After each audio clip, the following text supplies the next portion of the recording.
নমস্কার বন্ধুরা, আমি সঞ্জু। প্রত্যেক দিনের মতন আজকেও দুর্দান্ত একটা রেসিপি নিয়ে চলে এসেছি। আশা করি তোমাদের ভালো লাগবে। আজকে রেসিপি টমেটোর অমলেট কারি। তো দেখো, টমেটোর অমলেট কারি করার জন্য এখানে আমি 4টে ডিম ফাটিয়ে নিয়েছি।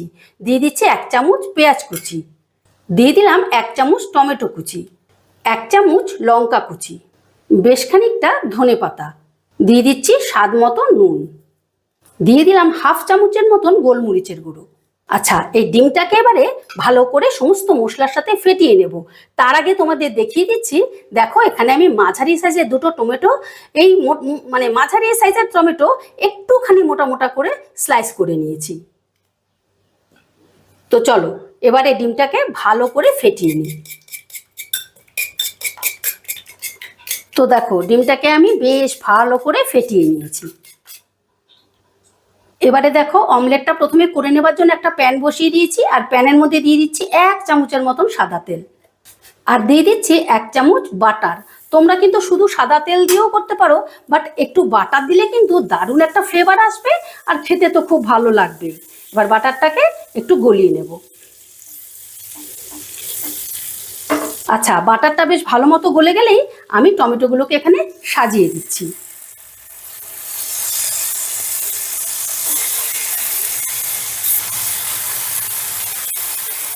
এবারে ওপর থেকে একটুখানি নুন ছড়িয়ে দিচ্ছি, যাতে টমেটোটা খেতে পানসা না লাগে।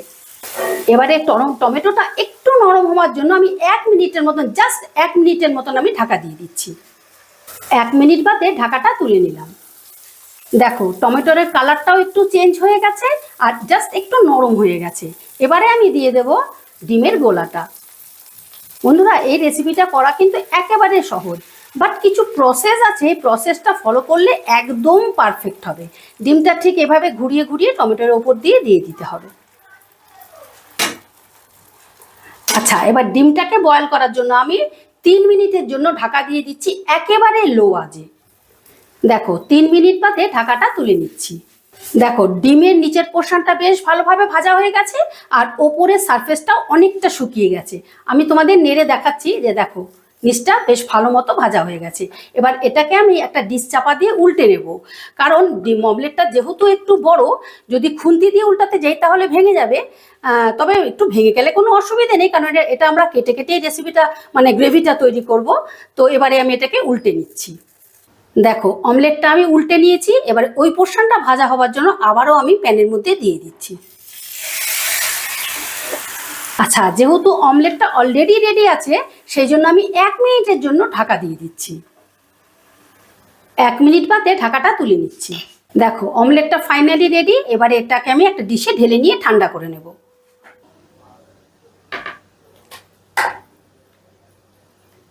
দেখো, অমলেটটা হালকা ঠান্ডা হয়ে গেছে। এবারে আমি কেটে নিচ্ছি। কিভাবে কাটবো বলো তো? এই যে টমেটোর পোর্শনটা আছে না, ওটাকে কাটবো না, সাইড দিয়ে টমেটোর সমেত অমলেটটা কেটে নেব। দেখো, এইভাবে আমি সমস্ত অমলেটগুলো কেটে নিচ্ছি, তারপর তোমাদের দেখাচ্ছি।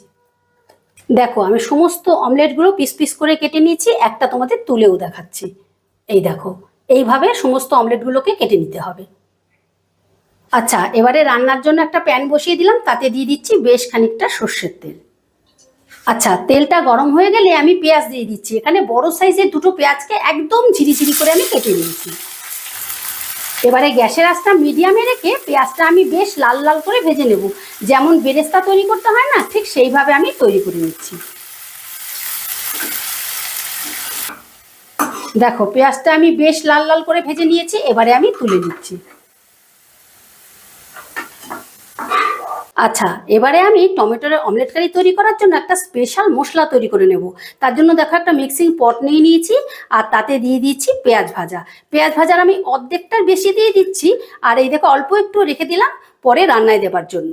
আচ্ছা, এবারে দিচ্ছি ছোটো বাটিটার 1 বাটি চারমগজ, দিয়ে দিলাম 4-5টা কাজু বাদাম, দিয়ে দিচ্ছি 2 কোয়া আদা, 4-5টা রসুনের কোয়া, 2টো শুকনো লঙ্কা, একটা কাশ্মীরি লঙ্কা, এটা তোমরা দিতেও পারো নাও দিতে পারো।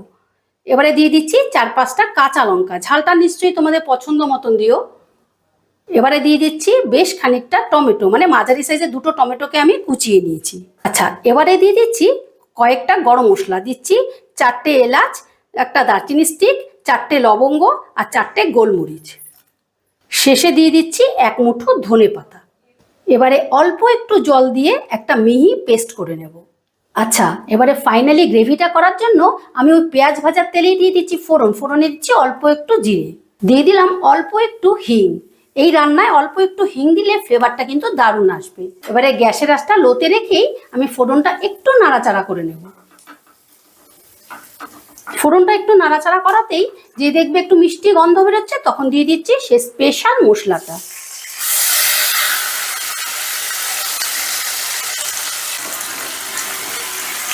এবার এই মশলাটা আমি মোটামুটি ধরো 3 থেকে 4 মিনিটের মতন একটু কষিয়ে নেব। মশলাটা প্রায় 3-4 মিনিট কষে নেবার পর এবারে আমি দিয়ে দিচ্ছি গুঁড়ো মশলা। তার আগে দিয়ে দিচ্ছি মশলার বাটি ধোয়া জলটা, যাতে মশলাটা তলায় না লেগে যায়। প্রথমে দিয়ে দিচ্ছি স্বাদ মতো নুন, দিয়ে দিলাম 1/2 চামচ হলুদের গুঁড়ো, 1/2 চামচ ধনের গুঁড়ো, সরি ওটা জিরের গুঁড়ো ছিল, এবারে দিয়ে দিচ্ছি আমি ধনের গুঁড়ো। অল্প একটু দিয়ে দিচ্ছি শুকনো লঙ্কার গুঁড়ো, 1 চামচ দিয়ে দিচ্ছি কাশ্মীরি লঙ্কার গুঁড়ো, একই সাথে দিয়ে দিচ্ছি টেস্টের ব্যালেন্সের জন্য অল্প একটু চিনি। এবারে মশলাটাকে আমি মোটামুটি 9 থেকে 10 মিনিট বেশ ভালো করে কষে নেব। যতক্ষণ মশলাটা থেকে তেল না ছেড়ে দিচ্ছে ততক্ষণ কষবো। মশলাটা 10 মিনিট কষে নেবার পর মশলা থেকে যখন তেল ছেড়ে দেবে তখন দিয়ে দেবো গ্রেভির জন্য জল।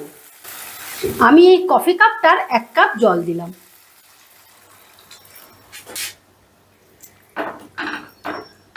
আমি এই কফি কাপটার 1 কাপ জল দিলাম, অতিরিক্ত জল দিলাম না, মানে গ্রেভিটা খুব একটা পাতলাও হবে না আবার খুব একটা গাঢ় হবে না, একটু থকথকে হবে আর কি। এরকম তৈরি করলে কিন্তু খেতে খুব ভালো লাগবে। এবারে গ্যাসের আঁচটা মিডিয়ামে রেখে আমি 5 মিনিটের মতো ঢাকা দিয়ে দেব। 5 মিনিট বাদে ঢাকাটা তুলে নিলাম। দেখো গ্রেভিটা অনেকটাই গাঢ় হয়ে গেছে, এর থেকে আর গাঢ় করব না। এবারে দিয়ে দেবো টমেটোর অমলেটগুলো। দেখো সমস্ত অমলেটগুলো দিয়ে বেশিক্ষণ আর ফোটাবো না, যেহেতু অমলেট গ্রেভি সব রেডি আছে। ধরো মোটামুটি আমি 2 মিনিটের মতন একটু ফুটিয়ে নিচ্ছি, তাতে অমলেটের মধ্যে গ্রেভিটা বেশ ভালো মতো ঢুকে যায়। এবারে আর আমি ঢাকা দিচ্ছি না। দেখো অমলেটটা বেশ ভালো মতন ফুটে গেছে। এবারে আমি গ্যাসটা অফ করে দেবো আর তোমাদের দেখাচ্ছি। দেখো কতটা সুন্দর হয়েছে দেখতে, আর দেখতে কতটা লোভনীয় হয়েছে, দারুণ একটা কিন্তু ফ্লেভার বেরিয়েছে। প্লিজ তোমরা একবার ট্রাই করো এইভাবে, তারপরে কমেন্ট করে জানিও। আচ্ছা, নামাবার আগে আমি দিয়ে দিচ্ছি 4টে চেরা কাঁচা লঙ্কা। বারবার তোমাদের বলছি ঝালটা তোমরা তোমাদের সুবিধে মতো দিও। এবারে দিয়ে দিচ্ছি অবশিষ্ট বেরেস্তাটা, যেটা রেখে দিয়েছিলাম সেটুকু দিয়ে দিলাম। দিয়ে দিচ্ছি অল্প একটু ধনেপাতা কুচি, দিয়ে দিলাম 1 চামচ বাটার। এবারে এটাকে নাড়াচাড়া না করেই আমি 5 মিনিটের জন্য স্ট্যান্ডিং টাইমে রেখে তোমাদের পরিবেশন করে দেখাচ্ছি। আশা করি রেসিপিটা তোমাদের ভালো লেগেছে, আর ভালো লাগলে অবশ্যই একটা কমেন্ট করে জানিও, আর আমার চ্যানেলটা সাবস্ক্রাইব করতে ভুলো না যেন।